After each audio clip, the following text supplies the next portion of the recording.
नमस्कार, आप देख रहे हैं न्यूज़ 28 भारत। लखनऊ में आयुष्मान सेंटर में काम करने वाले डॉक्टरों ने किया है जबरदस्त धरना प्रदर्शन। ये अपनी मांगों को लेकर अड़े हुए हैं। इन्होंने कहा कि हरियाणा में भी बीजेपी की सरकार है और आसपास के राज्यों में भी, जहां पर मानदेय डॉक्टरों को ज़्यादा मिलता है और उत्तर प्रदेश में मिल रहा है कम। जब तक हमारी मांगें पूरी नहीं होगी, हम ऐसे ही करते रहेंगे धरना प्रदर्शन। हमने कुछ डॉक्टरों से बात की है, आपको मिलवाते हैं कुछ डॉक्टरों से। इन्होंने अपनी सुरक्षा का भी एक बड़ा मुद्दा बताया। इन्होंने कहा कि दूर दराज में क्लिनिक होते हैं, महिला डॉक्टर अकेली जाती है, रास्ते बहुत ख़राब हैं गाँव के दूर दराज के, तो महिलाओं की सुरक्षा के लिए भी सरकार को करने चाहिए कुछ इंतजाम। हमने भी ऐसे सेंटरों पे जाके देखा है जहाँ पर गंदगी के लगे हुए हैं ढेर, साफ सफाई की कोई व्यवस्था नहीं है, ना ही कोई फैसिलिटी इनको दी गई है। इनके इन्वर्टर और बैटरी भी सेंटरों से हो जाते हैं चोरी, कई बार तो पंखे तक उतार के ले जाते हैं लोग। इन्होंने कहा कि हमारे सेंटरों पे सीसीटीवी वगैरह की भी व्यवस्था सरकार को करनी चाहिए ताकि महिला डॉक्टरों की सुरक्षा निश्चित की जा सके। देखिए हमारे साथ पूरी रिपोर्ट सिर्फ न्यूज़ 28 भारत पर।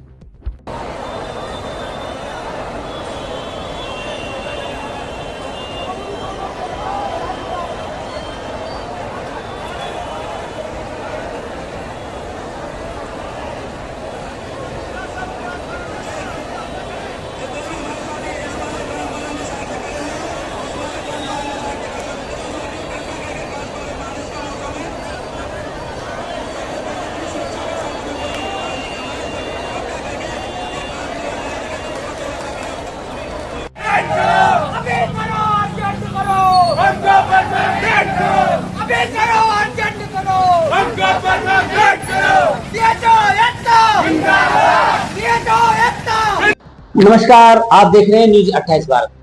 आज हम आए हैं एक यहाँ पे आयुष्मान हॉस्पिटल है, इसमें काम करते हैं डॉक्टर सहजल। इनसे हम जानने के लिए आए हैं जो लखनऊ में डॉक्टरों का, आयुष्मान वालों का धरना प्रदर्शन चल रहा है, इनकी क्या मांग है और वो लोग क्यों वहाँ पे प्रदर्शन कर रहे हैं। आज हम इनसे पूरी जानकारी लेंगे। आइए मिलते हैं डॉक्टर सहजल जी। डॉक्टर साहब, जो लखनऊ में प्रदर्शन हो रहा है वो क्यों हो रहा है? धन्यवाद धर्मेंद्र जी। अभी मैं यहाँ पे समुदाय स्वास्थ्य अधिकारी के पद पे कार्यरत हूँ और अभी कुछ दिनों पहले बहुत सारी चीजों को लेकर के हमने सरकार को चेताया था। जैसा कि मैं बताना चाहूंगा कि हम लोग अभी प्रधानमंत्री जी के जो आयुष्मान भारत विजन और मिशन है, जो आदरणीय प्रधानमंत्री जी का एक बहुत बड़ा विजन और मिशन चल रहा है पूरे भारत के अंदर में, तो हम सब उसी का एक बहुत महत्वपूर्ण पार्ट है, हिस्सा है। और उनके विजन और मिशन को पूरा करने के लिए हम सब दिन रात मेहनत करके अग्रणी भूमिका निभा करके यहाँ ग्रामीण क्षेत्रों में, दूरस्थ क्षेत्रों में गरीब लोगों को स्वास्थ्य सेवाएं उनके घरों तक प्रदान करके हम सब उनके विजन और मिशन को आगे बढ़ा रहे हैं। डॉक्टर साहब, आप लोग यहाँ पे 6 दिन तक लगातार काम करते हैं, एक दिन की ऑफ लेते हैं, छुट्टी लेते हैं, लगभग रोज 200-300 मरीजों को आप देखते हैं। इतनी मेहनत करने के बावजूद भी क्या आप लोगों को पूरा इसका वो मिलता है, सैलरी वगैरह पूरा हिसाब से पूरी फैसिलिटेट करती है सरकार? आप देखिए, समस्या यही है कि हम बार बार इस बात को सरकार को बता रहे हैं, हम लोगों को जो वेतनमान मिलता है वो अन्य राज्यों के जो है वेतनमान है वो 5,000 उत्तर प्रदेश में कम है। हमको अन्य राज्यों से 5,000 रुपए कम वेतनमान मिलता है। ये वेतन विसंगति है, इसको लेकर के सरकार को हमने पहले चेताया। और यहाँ पे मंथली आप अगर देखें, महीने में तो 400, 500, 600, 800 तक भी मरीज यहाँ पर आ जाते हैं। जो हमारे यहाँ पे बहुत सारे जो जैसे नॉन कम्युनिकेबल डिजीजेज हैं, एनसीडी स्क्रीनिंग वगैरह, ये सारी चीजें उनको होने के बाद में उनकी दवाइयां भी यहीं पे प्रोवाइड करते हैं एसेंशियल सर्विसेज में। लेकिन हो क्या रहा है धर्मेंद्र जी कि अभी हमारे यहाँ पे 5 सूत्रीय मांगे थी सरकार से। सरकार में काम जितने भी सरकारी कर्मचारीगण हैं, एएमएस जो है, अटेंडेंस मैनेजमेंट सिस्टम, अगर आप देखेंगे तो उसमें भी एक बड़ी समस्या ये है कि वो सभी पर लागू नहीं है, क्योंकि सरकार के जितने भी सरकारी कर्मचारी हैं सभी विभागों में हम ये चाहते हैं कि अगर वो हम पे लागू है तो सब पे लागू होना चाहिए, भेदभाव नहीं होना चाहिए उसमें। उसके बाद में वेतन विसंगति को लेकर के सरकार से मांग थी कि अन्य राज्यों के अंतर्गत जैसे 5,000 रुपए सैलरी उनको ज्यादा दी जा रही है, 4800 रुपए के ग्रेड पे बराबर का राज्य हरियाणा है। वहां पे भी CHOs को 5000 रुपए का वेतनमान ज्यादा मिलता है और 4800 रुपए के ग्रेड पे सरकार ने वहां पे घोषणा की है। तो सरकार से हमारी भी यही मांग है। उस सब को लेकर के हमारे सारे साथी और बिहार सरकार की तर्ज पे, जैसे बिहार में हम लोगों को यहाँ पे PBI indicator, performance based incentive मिलता है। 15 इंडिकेटर पे हम लोगों को काम करना होता है, जिसपे CHO घर घर जाकर के काम करते हैं। यहाँ पे लोगों का NCD स्क्रीनिंग वगैरह करते हैं, फील्ड वर्क करते हैं। वो सारा करने के बाद 15,000 रुपए उनको मिलता है परफॉर्मेंस बेस्ड इंसेंटिव PBI के तौर पे। लेकिन ये प्रोत्साहन राशि अन्य राज्यों में, जैसे बिहार सरकार है उसकी तर्ज पे वहां पर जो PBI है वो 7,000 रुपए मिलता है और जो PBI का 8,000 है वो सरकार ने सैलरी में मर्ज कर दिया है। तो 25,000 उनकी बेसिक सैलरी है और 8,000 वो वहां पे इसमें PBI में मर्ज करने के बाद में 33,000 रुपए उनका वहां पे है इंसेंटिव मिलाकर के। 7,000 रुपए उनका इंसेंटिव वैसे मिलता है। तो सरकार से हमारी भी यही मांग थी कि हमारे लिए भी ऐसा ही किया जाए।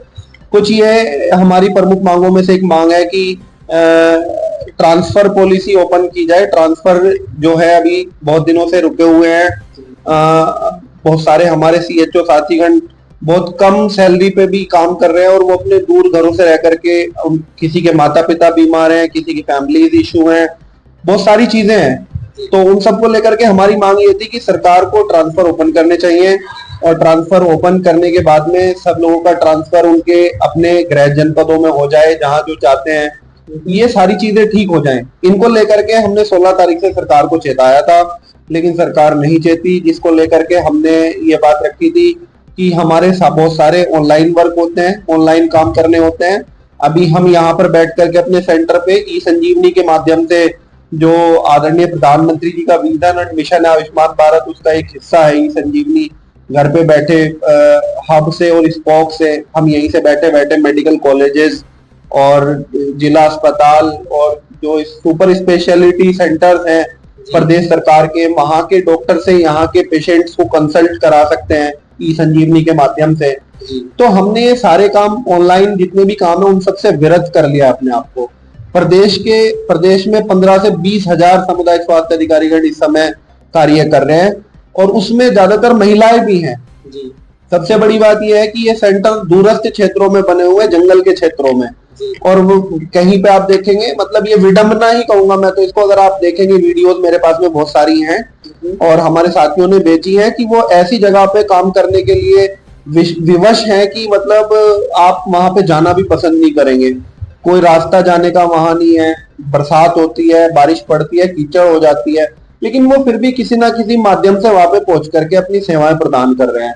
ऑनलाइन यहाँ पे अभी E-संजीवनी के माध्यम से किसी भी पेशेंट को बाहर बहुत ज्यादा पैसा खर्च करके एक सुपर स्पेशलिटी सेंटर में जाकर के पैसा खर्च करके सेवाएं लेने की जरूरत नहीं है। सभी फ्री ऑफ कॉस्ट हम यहीं से उपलब्ध कराते हैं। तो ये सब प्रमुख मांगे थी हमारी।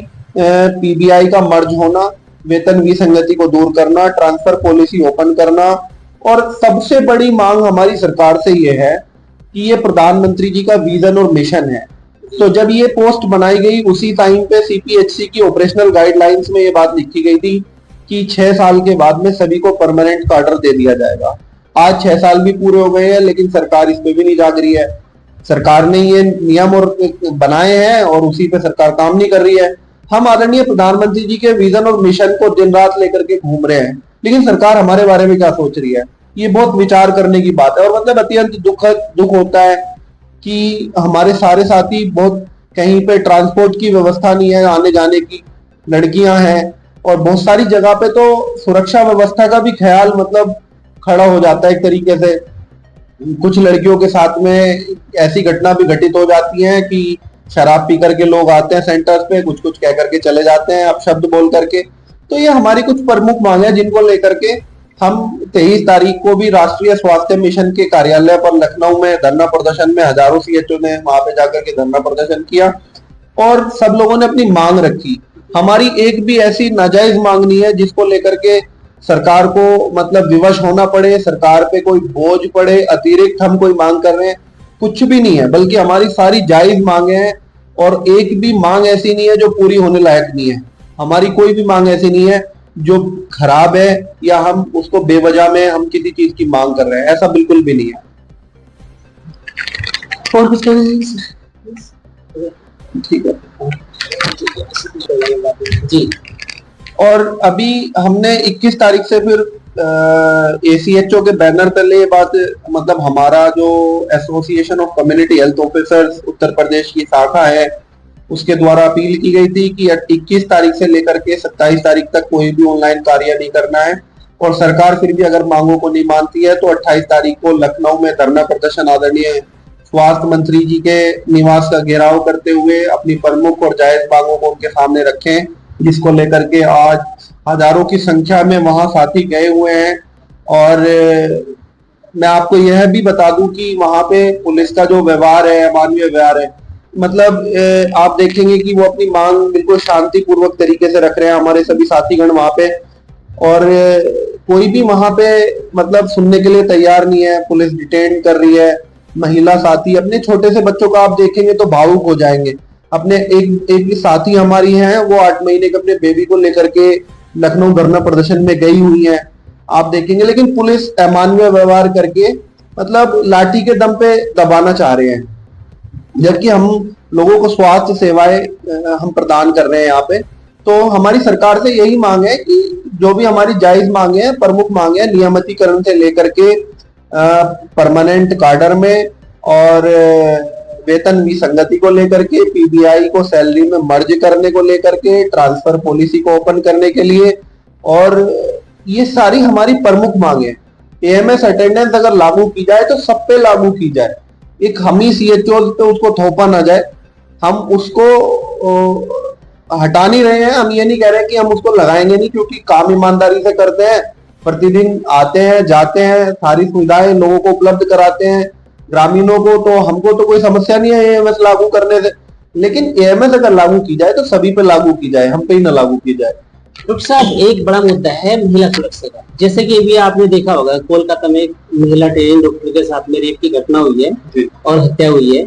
ऐसे यहाँ पे दूर दराज में CHO काम करती है, गांव में, जहाँ पे जाने का रास्ता भी नहीं है, दोनों तरफ ईंट होते हैं रास्ते में। यहाँ पे इस तरह की कोई घटना किसी के साथ घटित हो जाए तो सरकार ने इसके बारे में आप लोगों के क्या इंतजाम किए आपकी सेफ्टी सुरक्षा के लिए? हम लगातार सरकार से, देखिए ये बिल्कुल सही बात है, अभी हम लोग तो सब मानवीय आधार पे एक दूसरे की मदद करने के लिए हैं। यहाँ दूरस्थ क्षेत्रों में जाकर के, ग्रामीण क्षेत्रों में जाकर के, मैंने जैसा आपको पहले भी बताया कि बहुत सारी जगहों पे सेंटर ऐसी जगह पे बने हुए हैं, आयुष्मान आरोग्य मंदिर ऐसी जगह पे बने हुए हैं जहां पर आप अगर जाएंगे तो कुछ खड़े होकर के अफसोस के साथ देखेंगे कि मतलब वहां पे काम करने वाले कर्मचारी अंदर कैसे जाएं।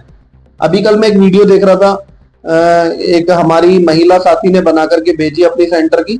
आप अगर देखेंगे तो मतलब बहुत खराब स्थिति में वो रास्ता, वहां जाने के लिए बिल्कुल भी कोई साधन किसी तरीके का नहीं है। तो वहां पे, और अक्सर ये रहता है, मैं आपको बताता हूँ कि कई मर्तबा यहाँ पे लोग शराब पी करके सारी चीजें ऐसे आ जाते हैं और आकर के यहाँ पे दुर्व्यवहार करते हैं। हमारी महिला साथियों से भी कई बार अपमानजनक टिप्पणी हमको मिली है सुनने के लिए, और हम लोगों ने उस पर एक्शंस भी लिए हैं, अवगत भी कराया है। और हमारी एक प्रमुख मांग ये भी है कि अभी सरकार ने ज्यादातर सभी CHCs पे और जिला चिकित्सालयों में सारी जगह पे अभी गार्ड की तैनाती की है। तो जहां जहां पे हमारे आयुष्मान आरोग्य मंदिर है, उनकी सुरक्षा के लिए कभी कभी ये होता है कि यहाँ पे बहुत सारे आयुष्मान आरोग्य मंदिर में, क्योंकि वो ग्रामीण क्षेत्रों में, मैं आपको अपने सेंटर की बात बता रहा हूँ यहाँ की, तो यहाँ पे बाहर में टोटियां लगी हुई थी वो पित्तल की, और कुछ लोगों ने, मैंने जैसे आज गया तो वो ठीक थी, लेकिन मैं जैसे ही कल आया वहां से, घर से मैं वापस ड्यूटी के लिए आया, तो मैंने देखा कि वो टोटी चोरी हो रखी थी यहाँ पे। तो मुझे बड़ा दुख हुआ इस चीज को लेकर के। बहरहाल हमने वो टोटियां लगवाई दोबारा से, लेकिन यहाँ सुरक्षा व्यवस्था का एक बड़ा मुद्दा है। हमारी महिला साथी काम करती हैं, पुरुषों को तो सुरक्षा की जरूरत तो सभी को है, परंतु प्रमुख रूप से हमारी महिला साथियों को सुरक्षा की अत्यंत जरूरत है। और लोग आते हैं, वो अपमानजनक तरीके से व्यवहार करके चले जाते हैं। तो हमारी प्रमुख मांग है कि महिला सुरक्षा को लेकर भी, एक तो जहां आयुष्मान आरोग्य मंदिर बने हुए हैं वहां सब पे रास्ते बहुत ठीक हों, सरकार इसका संज्ञान ले कि वहां तक जाने की जो फैसिलिटीज है वो अच्छी हो। और दूसरा, जहाँ पे महिला साथी है। अगर सभी सेंटर्स पे भी कोई सुरक्षा कर्मी तैनात नहीं हो सकते हैं, प्राइवेट सिक्योरिटी गार्ड जैसे सरकार ने रखे हैं, वो कम से कम महिला साथियों के लिए तो उपलब्ध करा दें। सीसीटीवी कैमरास भी एक अच्छा ऑप्शन है, वो लगवा सकते हैं। हाँ, ये लेकिन ये हमारे स्तर से नहीं हो सकता है, क्योंकि ये सब सरकार के स्तर से होगा, ये सरकार के स्तर का मामला है। और सीसीटीवी कैमरे का इंस्टॉलेशन बहुत बड़ी चीज है। अगर वो हो जाएगा तो मैं समझता हूँ कि 99% घटनाएं जो सेंटर पे चोरी की होती हैं, बहुत सामान जैसे इन्वर्टर वगैरह लोग निकाल के ले जाते हैं। हमारे कई सेंटर्स पे पीछे हुआ है ये, चीजें निकाल करके ले जाते हैं, बैटरा इन्वर्टर वगैरह चोरी कर लेते हैं या कुछ भी चीजें निकाल करके ले जाते हैं। तो उन सबसे एक सुरक्षा का भाव उत्पन्न होगा और ये इन सब चीजों से ये घटनाएं रुक जाएंगी, घटित नहीं होंगी। जी डॉक्टर साहब, आपका बहुत बहुत धन्यवाद। Thank you.